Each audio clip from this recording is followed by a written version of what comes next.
الحمدللہ الحمدللہ وکفى والصلاة والسلام علی سید الانبیاء وعلى آلہ واصحابہ الاتقیاء اما بعد فاعوذ باللہ من الشیطان الرجیم بسم اللہ الرحمن الرحیم وما ارسلناک الا رحمتا للعالمین صدق اللہ العظیم۔ اب تک ہم نے عقیدہ ختم نبوت کیا ہے اور عقیدہ ختم نبوت کا ثبوت قرآن پاک سے یہ آپ کے سامنے اس موضوع پر بحث کی تھی۔ آج کا جو ہمارا سبق ہے اس میں عقیدہ ختم نبوت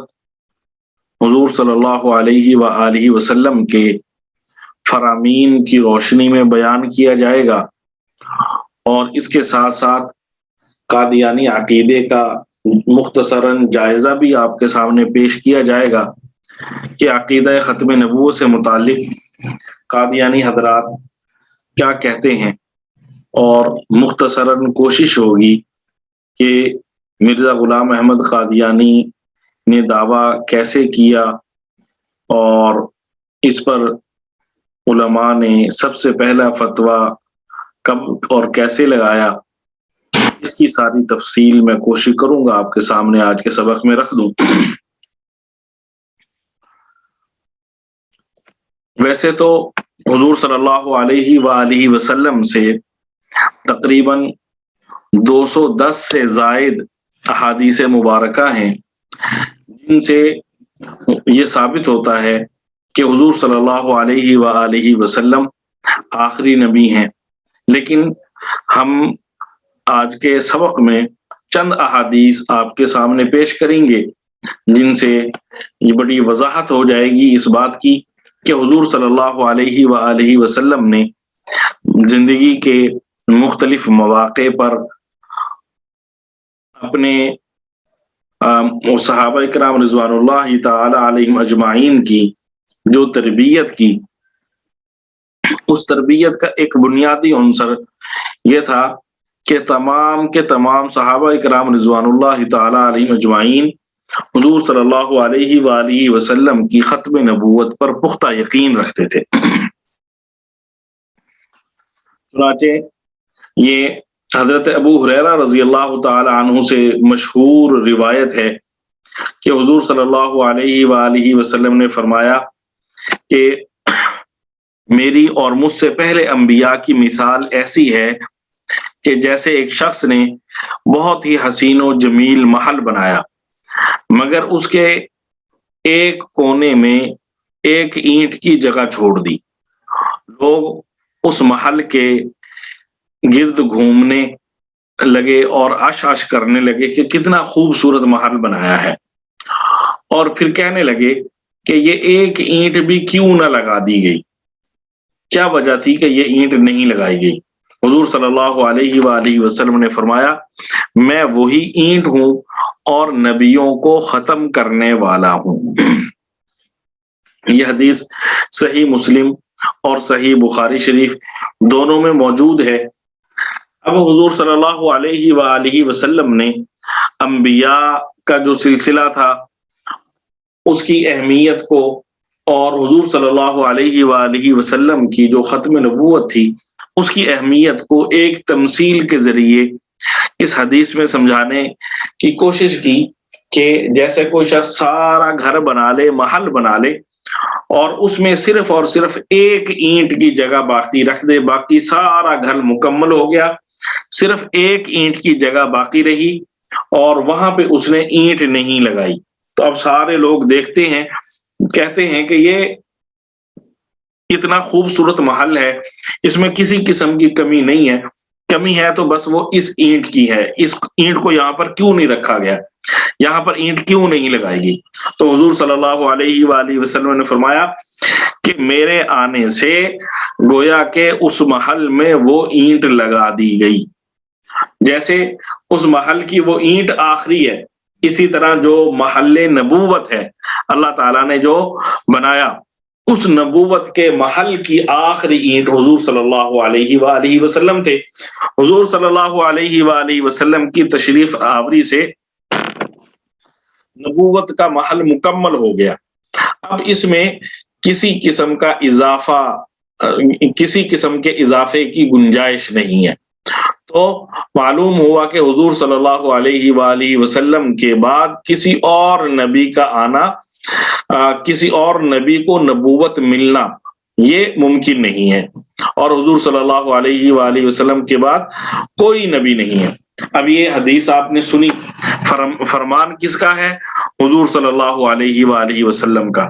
دیکھیے مرزا غلام احمد قادیانی اس پر کیا جسارت کرتا ہے۔ اس حدیث کے مقابلے میں مرزا غلام احمد قادیانی حضور صلی اللہ علیہ وآلہ وسلم سے اپنا تقابل کرتے ہوئے کہتا ہے، خدا نے ارادہ فرمایا کہ اس پیش گوئی کو پورا کرے اور آخری اینٹ کے ساتھ محل کو کمال تک پہنچا دے، بس میں وہی اینٹ ہوں، یعنی آخری نبی ہوں۔ یہ مرزا غلام احمد قادیانی نے اپنے خطبہ الہامیہ میں یہ بات لکھی ہے کہ وہ کہہ رہا ہے کہ حضور صلی اللہ علیہ وآلہ وسلم نے یہ جو حدیث ہے اس میں پیشین گوئی فرمائی ہے۔ حالانکہ حضور صلی اللہ علیہ وسلم تو ایک مثال کے ذریعے سمجھا رہے ہیں نبوت کا مقام، اور پھر حضور صلی اللہ علیہ وآلہ وسلم اس میں اپنی حیثیت۔ اب یہ دیکھیں حضور صلی اللہ علیہ وآلہ وسلم کی جو حدیث آپ کو نظر آ رہی ہے اس میں صاف حضور صلی اللہ علیہ وآلہ وسلم نے فرمایا میں وہی اینٹ ہوں۔ اب یہ اس کے مقابلے میں خود کہتا ہے میں وہی اینٹ ہوں، ٹھیک ہے جی۔ تو یہ اس طرح حضور صلی اللہ علیہ وآلہ وسلم کے ساتھ اس نے اپنا تقابل کرنے کی جسارت کی ہے، جبکہ حضور صلی اللہ علیہ وآلہ وسلم کے بعد کوئی اور نبی نہیں ہو سکتا۔ اسی طرح دوسری حدیث حضور صلی اللہ علیہ وآلہ وسلم سے مروی ہے، یہ بھی مشہور حدیث ہے۔ حضور صلی اللہ علیہ وآلہ وسلم نے ایک موقع پر فرمایا کہ مجھے 6 چیزوں پر دیگر انبیاء پر فضیلت عطا فرمائی گئی ہے۔ اللہ تعالیٰ نے حضور صلی اللہ علیہ وآلہ وسلم کو دیگر انبیاء کے مقابلے میں 6 چیزوں پر فضیلت عطا فرمائی۔ نمبر 1 فرمایا اللہ تعالیٰ نے مجھے جامع کلمات عطا فرمائے ہیں۔ اللہ تعالیٰ نے حضور صلی اللہ علیہ وآلہ وسلم کو جامع کلمات عطا فرمائے۔ لفظ ایک بولتے تھے حضور صلی اللہ علیہ وآلہ وسلم، لیکن اس کے کئی معانی نکلتے تھے، اسے کئی مسائل حل ہوتے تھے۔ اسی طرح حضور صلی اللہ علیہ وآلہ وسلم نے فرمایا اللہ تعالیٰ نے رعب کے ساتھ میری مدد فرمائی ہے۔ دشمن حضور صلی اللہ علیہ وآلہ وسلم کا نام سنتے ہی کانپتے تھے، تو یہ حضور صلی اللہ علیہ وآلہ وسلم کی اللہ تعالیٰ نے رعب کے ساتھ مدد فرمائی۔ اسی طرح فرمایا اللہ تعالیٰ نے مال غنیمت کو میرے لیے حلال فرما دیا۔ اللہ تعالیٰ نے مال غنیمت کو حلال فرما دیا حضور صلی اللہ علیہ وآلہ وسلم کی امت کے لیے۔ چوتھا فرمایا کہ اللہ تعالیٰ نے روئے زمین کو میرے لیے مسجد اور پاک کرنے والی چیز بنا دیا۔ آپ روئے زمین پر کسی بھی جگہ پہ نماز ادا کر سکتے ہیں، تو نماز پڑھنے کی جگہ بنا دیا، اور اسی طرح جہاں ضرورت ہو پاک مٹی اگر آپ لیں تو اس کے ذریعے آپ تیمم کر سکتے ہیں۔ تو یہ حضور صلی اللہ علیہ وآلہ وسلم کی خصوصیت۔ اور فرمایا مجھے تمام مخلوق کی طرف مبعوث کیا گیا۔ یہ حضور صلی اللہ علیہ وسلم کی 5ویں خصوصیت ہے۔ آپ سے پہلے جو انبیاء تشریف لاتے تھے وہ خاص علاقے کی طرف نبی بن کر آتے تھے، خاص زمانے تک ان کی نبوت رہتی تھی، خاص شہر تک ان کی نبوت ہوتی تھی، یا خاص بستی میں ان کی نبوت ہوتی تھی، جبکہ حضور صلی اللہ علیہ وآلہ وسلم کو تمام مخلوق کی طرف مبعوث کیا گیا۔ حضور صلی اللہ علیہ وآلہ وسلم کے زمانے میں جتنی مخلوق تھی، حضور صلی اللہ علیہ وسلم کے بعد جتنے افراد آئیں گے، آپ سب کی طرف نبی بنا کر بھیجے گئے۔ اسی طرح حضور صلی اللہ علیہ وآلہ وسلم تمام شہروں، تمام ملکوں، تمام علاقوں کی طرف نبی بنا کر بھیجے گئے۔ اور چھٹی خصوصیت حضور صلی اللہ علیہ وسلم نے فرمایا، مجھ پر تمام نبیوں کا سلسلہ ختم کر دیا گیا۔ صلی اللہ علیہ وآلہ وسلم سے پہلے جو انبیاء آتے تھے تو ان کے بعد بھی نبی آیا کرتے تھے، لیکن اب حضور صلی اللہ علیہ وآلہ وسلم کے بعد کسی کو نئی نبوت ملنے والی نہیں۔ تو یہ 6 خصوصیات، اور ان میں چھٹی خصوصیت حضور صلی اللہ علیہ وسلم کی ختم نبوت۔ تو اس حدیث سے بھی یہ ثابت ہوتا ہے کہ حضور صلی اللہ علیہ وآلہ وسلم کو اللہ تعالیٰ نے خاتم النبیین بنا کر بھیجا تھا۔ اسی طرح حدیث نمبر 3 حضرت سعد بن ابی وقاص رضی اللہ تعالیٰ عنہ سے مروی ہے کہ حضور صلی اللہ علیہ وآلہ وسلم نے حضرت علی شیر خدا رضی اللہ عنہ کو مخاطب کر کے فرمایا، تم مجھ سے وہی نسبت رکھتے ہو جو حضرت ہارون علیہ السلام کو موسیٰ علیہ السلام سے تھی، مگر میرے بعد کوئی نبی نہیں، مگر میرے بعد کوئی نبی نہیں۔ یہ حضرت موسیٰ علیہ السلام کو اللہ تعالیٰ نے نبوت عطا فرمائی تھی، رسالت عطا فرمائی تھی، الگ شریعت اور کتاب عطا فرمائی تھی، اور حضرت موسیٰ علیہ السلام کے لیے اللہ تعالیٰ نے حضرت ہارون علیہ السلام کو نائب بنا کر مبعوث فرمایا تھا، حضرت ہارون علیہ السلام کو۔ تو اور پھر حضرت ہارون علیہ السلام کی وفات کے بعد اور بھی بنی اسرائیل میں ہی نبی آتے رہے ہیں۔ تو حضور صلی اللہ علیہ وسلم نے فرمایا، جیسے حضرت موسیٰ علیہ السلام کے نائب حضرت ہارون علیہ السلام تھے اور وہ ان کے عزیز تھے، بھائی تھے، اسی طرح حضور صلی اللہ علیہ وسلم نے وضاحت کی کہ وہی نسبت تمہیں میرے ساتھ ہے۔ حضرت علی سے فرمایا وہی نسبت تمہیں میرے ساتھ ہے، لیکن حضرت موسیٰ علیہ السلام کے بعد حضرت ہارون علیہ السلام نبی تھے، میرے بعد کوئی نبی نہیں، لہذا حضرت علی بھی نبی نہیں ہے۔ جب حضرت علی رضی اللہ تعالیٰ عنہ نبی نہیں ہو سکتے تو یہ مرزا غلام احمد قادیانی کون ہے جو یہ دعویٰ کرتا پھرے کہ میں نبی ہو سکتا ہوں؟ حضور صلی اللہ علیہ وسلم کے عزیز تھے حضرت علی رضی اللہ تعالیٰ عنہ، اور حضور صلی اللہ علیہ وسلم نے ان کے فضائل کے بیان کیے۔ اس کے باوجود حضرت علی سے صاف حضور صلی اللہ علیہ وسلم نے فرما دیا کہ میرے بعد کوئی نبی نہیں ہے۔ حضرت شاہ ولی اللہ محدث دہلوی رحمۃ اللہ علیہ نے لکھا ہے کہ یہ حدیث متواتر ہے۔ متواتر ایسی حدیث کہ ہر زمانے کے مسلمان، ہر زمانے کے لوگ اس حدیث کو اس قدر ماننے والے ہوں کہ ان کے اتفاق پر انہیں جھوٹا نہ سمجھا جا سکے، یعنی بہت زیادہ ماننے والے لوگ ہوں جس حدیث کو۔ تو یہ حدیث بھی حضرت شاہ ولی اللہ رحمۃ اللہ علیہ فرماتے ہیں کہ ایسی ہے کہ جسے ہر زمانے میں بہت زیادہ مسلمان جاننے والے تھے۔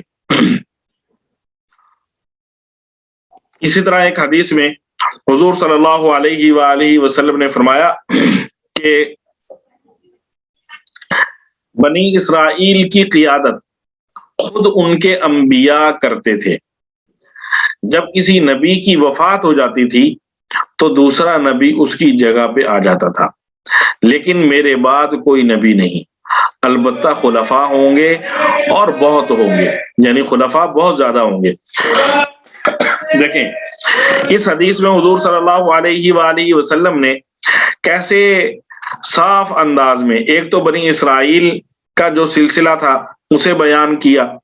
اور اس کے ساتھ ساتھ حضور صلی اللہ علیہ وسلم نے بنی اسرائیل کا یہ تذکرہ کرتے ہوئے کہ ان میں نبی کے بعد دوسرا نبی آتا تھا، ساتھ فرمایا میرے بعد کوئی نبی نہیں ہوگا۔ تو پھر یا رسول اللہ آپ کے بعد کوئی نبی نہیں ہوگا تو رہنمائی کیسے ہوگی؟ فرمایا میرے بعد خلفاء ہوں گے۔ تو یہاں پہ صاف اللہ تعالیٰ نے بتلا دیا کہ حضور صلی اللہ علیہ وآلہ وسلم نے بتا دیا کہ میرے بعد کوئی نبی نہیں آ سکتا۔ یہ چند احادیث میں نے آپ کے سامنے رکھی ہیں، ویسے تو آپ کو اسکرین پہ اور بھی احادیث نظر آ رہی ہیں، لیکن میں نے یہ آپ کے سامنے چند احادیث پیش کی ہیں جن سے یہ معلوم ہوتا ہے کہ حضور صلی اللہ علیہ وآلہ وسلم کے بعد کوئی نبی نہیں آ سکتا۔ اور حضور صلی اللہ علیہ وآلہ وسلم سے یہ جس قدر احادیث ہے، یہ ساری کی ساری احادیث صحیح سند کے ساتھ مروی ہیں اور ان پر کسی قسم کا کوئی اعتراض نہیں ہے، اور ان احادیث میں صاف طور پر حضور صلی اللہ علیہ وآلہ وسلم یہ وضاحت فرما رہے ہیں کہ میرے بعد کوئی اور نبی نہیں آ سکتا۔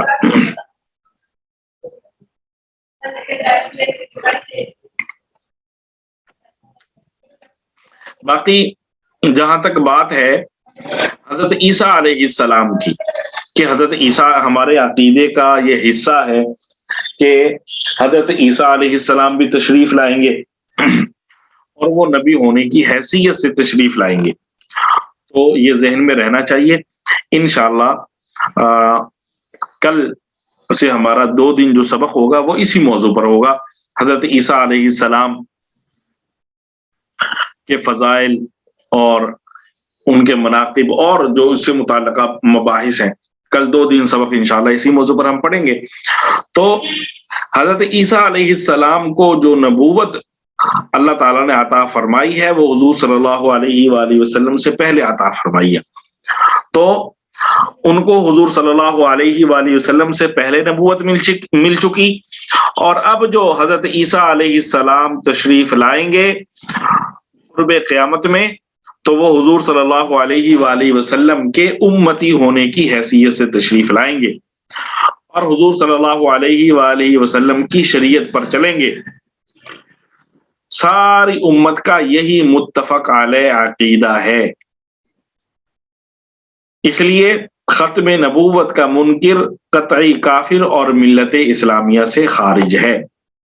ختم نبوت کا منکر قطعی کافر اور ملت اسلامیہ سے خارج ہے، اسلام سے، دین اسلام سے، مسلمانوں سے ایسے لوگوں کا کسی قسم کا کوئی تعلق نہیں ہے۔ اب جو ہماری آج کی دوسرا موضوع ہے، عقیدہ ختم نبوت سے متعلق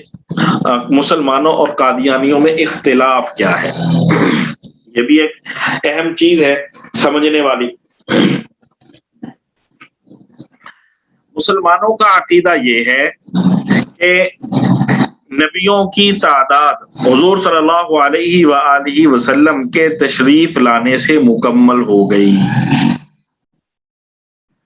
جبکہ مسلمانوں کے اس عقیدہ کے مقابلے میں قادیانی کہتے ہیں کہ نبیوں کی تعداد نعوذ باللہ مرزا غلام احمد قادیانی کے آنے سے مکمل ہوئی۔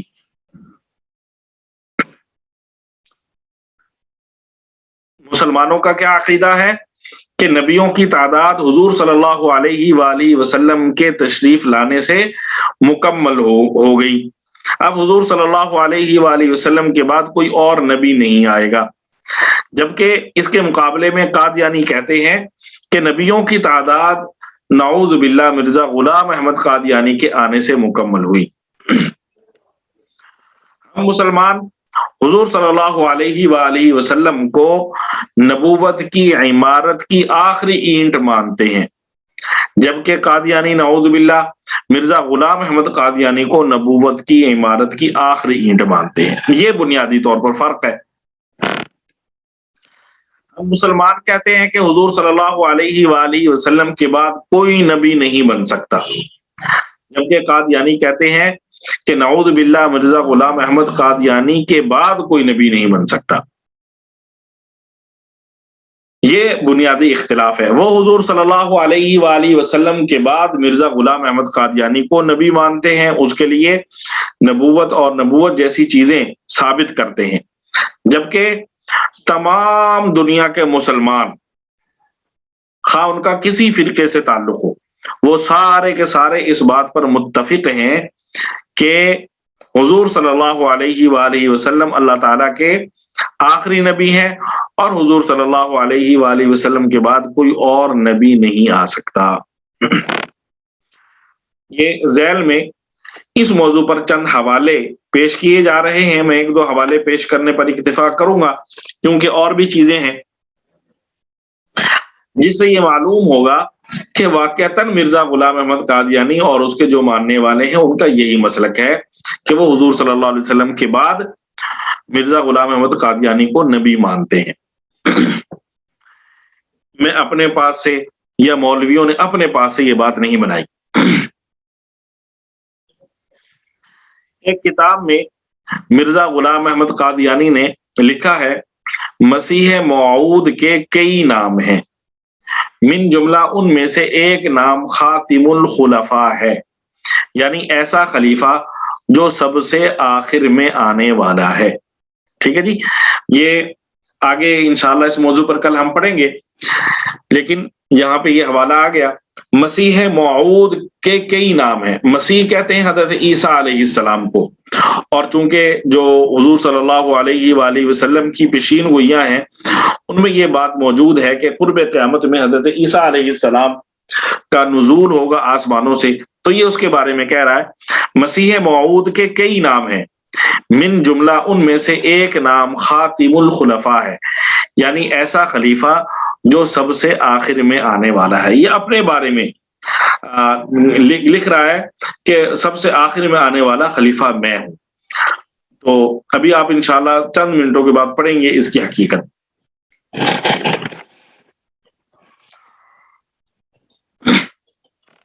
یہ حوالہ بھی گزر گیا کہ جو حضور صلی اللہ علیہ وآلہ وسلم نے فرمایا اس محل کی آخری اینٹ میں ہوں، تو مرزا غلام احمد قادیانی اس کو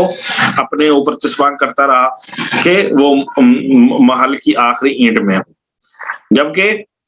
اگر اس نے یہ دعویٰ ہی کرنا تھا تو اس کو چاہیے تھا کہ یہ پیشین گوئی پہلے اللہ تعالیٰ کے کلام سے دکھاتا، قرآن پاک سے دکھاتا، پھر کہتا دیکھو یہ اللہ تعالیٰ نے کہا ہے تو اللہ تعالیٰ نے مجھے بھیج دیا. ایسا تو تھا نہیں، اس لیے کہہ بھی نہیں سکا. پتہ نہیں کس منہ سے یہ حضور صلی اللہ علیہ وآلہ وسلم کا اپنے آپ کو نائب کہتا ہے. یہ دیکھیں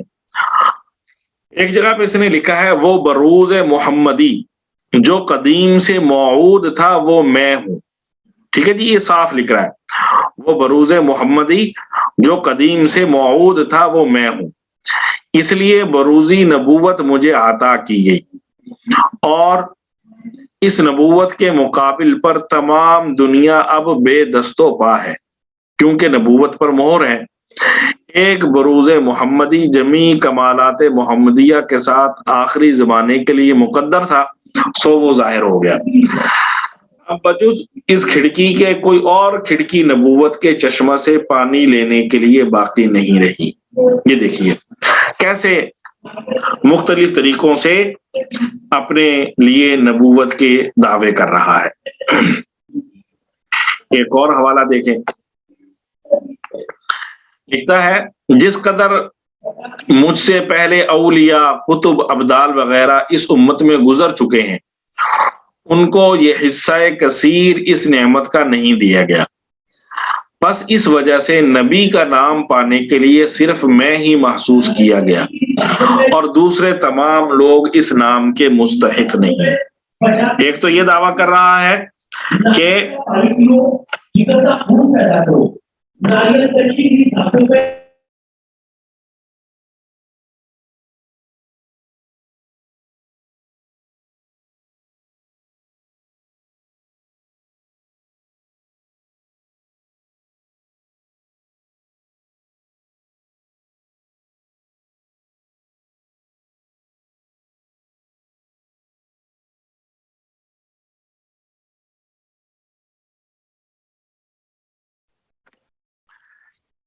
تو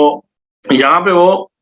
ایک تو اپنے آپ کو یہ ثابت کرنے کی کوشش کر رہا ہے کہ میں بہت بڑا ولی ہوں، قطب ہوں، ابدال ہوں، اور پھر آخر میں کہہ رہا ہے میرا مقام ان سے بھی بڑا ہے، ان میں سے کوئی بھی ایسا نہیں تھا جسے نبوت دی جا سکے، میں ایسا تھا تو اس لیے مجھے نبوت دے دی گئی. یہ دیکھیں کیسا صاف انداز میں دعویٰ کر رہا ہے. اب جنہوں نے مرزا غلام احمد قادیانی کی نبوت کو نہیں مانا اس کے بارے میں دیکھیں کیا کہتا ہے. کہتا ہے ہلاک ہو گئے وہ جنہوں نے ایک برگزیدہ رسول کو قبول نہیں کیا، مبارک وہ جس نے مجھے پہچانا، میں خدا کی راہوں میں سب سے آخری راہ ہوں اور میں اس کے سب نوروں میں سے آخری نور ہوں۔ بدقسمت ہے وہ جو مجھے چھوڑتا ہے، کیونکہ میرے بغیر سب تاریکی ہے۔ یہ چند ایک چیزیں بہت ساری چیزوں میں سے آپ کے سامنے رکھی گئی ہیں، جن سے واضح ہوتا ہے کہ مرزا غلام احمد قادیانی حضور صلی اللہ علیہ وآلہ وسلم کے بعد اپنے لیے نبوت کا دعویٰ کرتا تھا، اور اس کے جو ماننے والے لوگ ہیں وہ بھی مرزا غلام احمد قادیانی کو نبی سمجھتے تھے۔ دراصل جو مرزا غلام احمد قادیانی نے مختلف مواقع پر دعوے کیے ہیں، ان پر اگر نظر ڈالی جائے تو اس نے بتدریج پہلے تو خادم اسلام ہونے کا دعویٰ کیا، پھر اس نے مبلغ اسلام ہونے کا دعویٰ کیا، پھر اس نے مجدد ہونے کا دعویٰ کیا، پھر اس نے مہدی ہونے کا دعویٰ کیا، پھر اس نے مثیل مسیح ہونے کا دعویٰ کیا، پھر اس نے ذلی نبی ہونے کا دعویٰ کیا، ذلی نبی، اور پھر اس نے یہ دعویٰ کیا کہ میں ایک مستقل نبی ہوں، اور پھر اس سے بھی بڑا، اور اس نے انبیاء سے افضل اپنے آپ کو کہا اپنی کتابوں میں، اپنی تحریرات میں، حتیٰ کہ اس نے خدائی تک کا دعویٰ کر دیا۔ یہ سب کچھ اس نے ایک طے شدہ منصوبے اور گہری چال اور خطرناک سازش کے تحت کیا۔ قطب عالم حضرت حاجی امداد اللہ مہاجر مکی رحمۃ اللہ علیہ، انہوں نے اپنی بصیرت سے مرزا قادیانی کے دعوت سے بہت پہلے پنجاب کے معروف روحانی بزرگ حضرت مولانا پیر مہر علی شاہ گولروی رحمۃ اللہ علیہ سے حجاز مقدس میں ارشاد فرمایا تھا کہ پنجاب میں ایک فتنہ اٹھنے والا ہے، اللہ سبحانہ و تعالیٰ اس کے خلاف آپ سے کام لیں گے۔ تو پھر انہیں خلافت عطا فرمائی حضرت امداد اللہ مہاجر مکی رحمۃ اللہ علیہ نے، اور ساتھ فرمایا کہ جو فتنہ اٹھے گا اس کے خلاف آپ نے کام کرنا ہے۔ تو یہ مرزا غلام احمد قادیانی نے پھر اس کے بعد نبوت کا دعویٰ کیا اور یہ معاملات ہوئے۔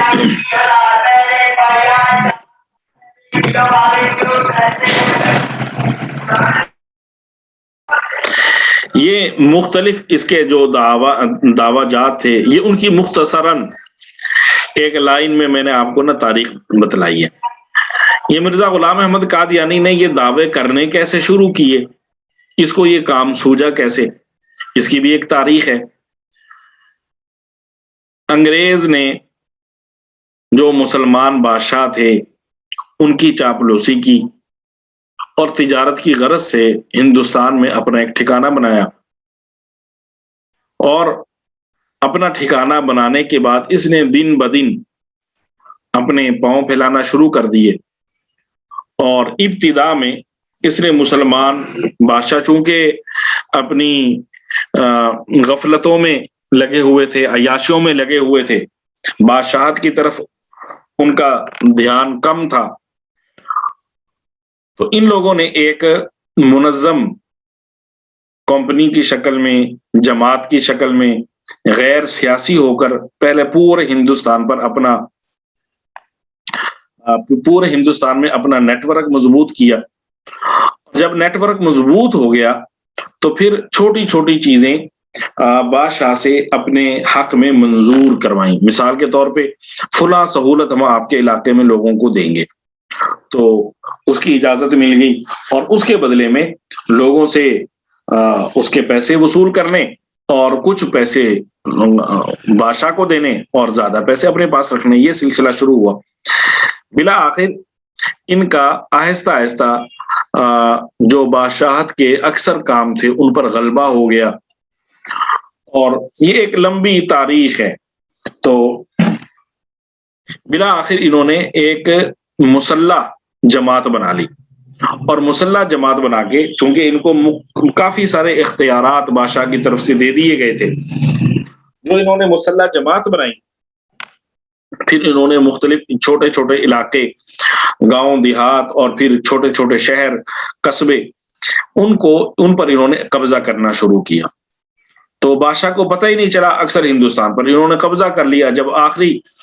چند بڑے بڑے شہر رہ گئے، پھر بادشاہ کو ہوش آیا کہ یہ کیا ہوا، تو اس طرح انہوں نے سارے ہندوستان پر قبضہ کیا۔ جب ہندوستان پر قبضہ کر لیا تو اب جو مسلمان تھے وہ ان کے خلاف کھڑے ہوئے، تو حکومت پر تو ان کا قبضہ ہو گیا، لیکن یہ مسلمانوں پر قبضہ نہ کر سکے، مسلمانوں کے جو دل تھے انہیں مغلوب نہ کر سکے۔ اس کو آپ دیکھ لیں، جیسے ہمارے پڑوسی ملک میں ہوا کہ وہاں پہ انہوں نے اپنی حکومت تو قائم کر لی، لیکن لوگوں کو اپنے ساتھ ملا نہیں سکے، تو بالآخر وہ لوگ لگے رہے مسلسل، تو آج انہوں نے انہیں ملک بدر کر دیا، نکل گئے، مجبور ہو گئے وہاں سے اپنا قبضہ چھوڑنے پر۔ تو انہوں نے جب دیکھا کہ ہندوستان میں غلبہ تو ہمارا ہو گیا، لیکن لوگ ہمارے ساتھ مل نہیں رہے، اس کی کیا وجہ ہے؟ اس کے لیے انہوں نے ایک کمیشن بنا کر بھیجا کہ جا کر نا سروے کریں، دیکھیں لوگ ہمارے ساتھ کیوں نہیں ہیں۔ انہوں نے سارا سروے کیا، لوگوں سے ملے، تو انہوں نے جا کے رپورٹ دی کہ مسلمانوں میں جو جذبہ جہاد ہے اس کو مٹانا ضروری ہے۔ اور جذبہ جہاد کیسے مٹے گا؟ جذبہ جہاد کے لیے ضروری ہے کہ کسی شخص سے نبوت کا دعویٰ کرایا جائے جو جہاد کو حرام قرار دے اور مسلمانوں کو کہے کہ انگریز کی اطاعت اولو الامر کی حیثیت سے لازم ہے۔ یہ اس نے کمیشن نے رپورٹ دی انہیں، اور پھر اس منصوبے پر انہوں نے عمل کرنا شروع کر دیا۔ اب مرزا غلام احمد قادیانی دیکھیں، یہاں ہمارے پنجاب کے شہر سیالکوٹ میں ڈی سی آفس میں یہ معمولی درجے کا کلرک تھا مرزا غلام احمد قادیانی۔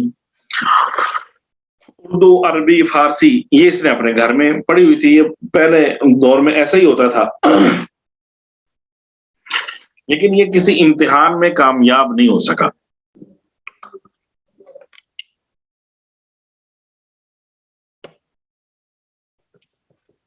جب پہلا سروے ہوا تو اس کے بعد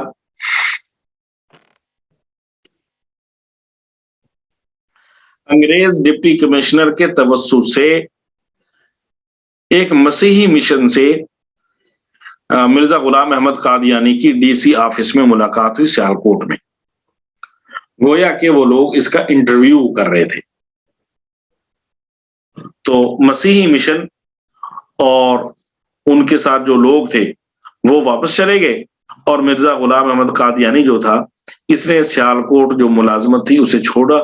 اور واپس اپنے شہر قادیان چلا گیا۔ جب اس کے باپ نے اسے کہا کہ جناب تم کیوں ملازمت سے استعفیٰ دے کر آ گئے ہو، نوکری کی فکر کرو، تو اس نے اپنے باپ سے کہا کہ میں نوکر ہو گیا ہوں اور آپ میری نوکری کی فکر نہ کریں۔ اور پھر کیا سلسلہ شروع ہوا کہ آج کے دور میں جیسے آپ بیٹھے بیٹھے اپنے موبائل سے کسی کے بینک اکاؤنٹ میں پیسے بھیج دیتے ہیں، ایزی پیسہ ہے، جاز کیش ہے، نہ جانے کیا کیا طریقے ہیں پیسے بھیجنے کے، تو اس دور میں ڈاک خانے کے ذریعے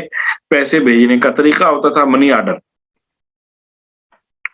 اس میں لکھا ہوتا تھا بھیجنے والے کا نام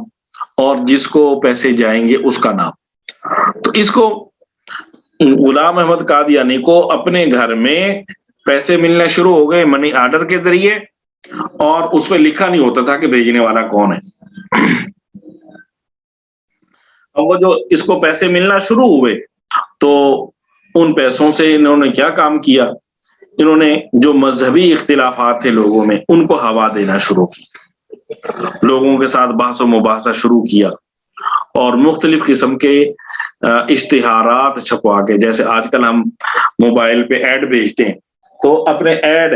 چھپوا کے دیواروں پہ انہوں نے لگانے شروع کیے۔ یہ اس دور کے مطابق یہ کام کر رہا تھا۔ اور یہ ساری جو باتیں میں آپ کے سامنے عرض کر رہا ہوں یہ کوئی ڈھکی چھپی نہیں ہے، یہ ساری ان کی اپنی کتابوں میں موجود ہے۔ تو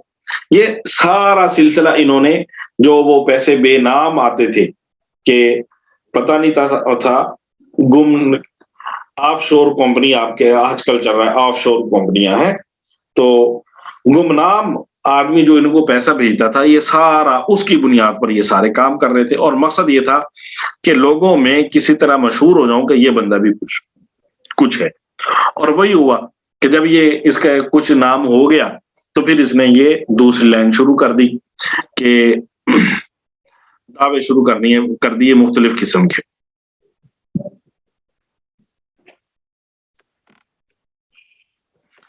سوال یہ ہوتا ہے کہ برطانوی سامراج نے مرزا قادیانی کا انتخاب کیوں کیا اس کام کے لیے؟ اس کا جواب بھی مرزائی لٹریچر میں موجود ہے کہ مرزا قادیانی کا خاندان جدی پشتی انگریز کا نمک خار تھا، مسلمانوں کا غدار تھا۔ مرزا قادیانی کے والد نے 1857 عیسوی کی جنگ آزادی میں برطانوی سامراج کو 50 گھوڑے بما ساز و سامان مہیا کیے۔ مسلمانوں کے خلاف لڑنے کے لیے انہوں نے انگریزی فوج کی مدد کی اور مسلمانوں کے قتل عام سے اپنے ہاتھ رنگین کر کے انگریز سے انعام میں جائیداد حاصل کی۔ مرزا غلام احمد لکھتا ہے کہ میرے والد صاحب کی وفات کے بعد میرا بڑا بھائی مرزا غلام قادر خدمات سرکار میں مصروف رہا۔ اسی طرح ستارہ قیصریہ میں اپنے بارے میں لکھتا ہے کہ میری عمر کا اکثر حصہ اس سلطنت انگریز کی تائید و حمایت میں گزرا، اور میں نے ممانعت جہاد اور انگریزی اطاعت کے بارے میں اس قدر کتابیں لکھی ہیں اور اشتہار شائع کیے ہیں کہ اگر وہ رسائل اور کتابیں اکٹھی کی جائیں تو 50 الماریاں ان سے بھر سکتی ہیں۔ بتا رہا ہے کہ میں نے انگریز کی مسلمانوں کے مقابلے میں کس قدر خدمت کی ہے۔ تو یہ جو اس نے نبوت کا دعویٰ کیا، یہ بھی انگریز کی خدمت کرنے کے لیے اور مسلمانوں کو نقصان پہنچانے کے لیے اس نے کیا۔ یہ کوئی ایسی بات نہیں کہ واقعتاً اس کے پاس کوئی وحی آتی تھی اور اللہ تعالیٰ نے اس کو نبی بنا کر بھیجا تھا، ایسا سوچنا بھی ہمارے لیے نقصان دہ ہے۔ بہرحال یہ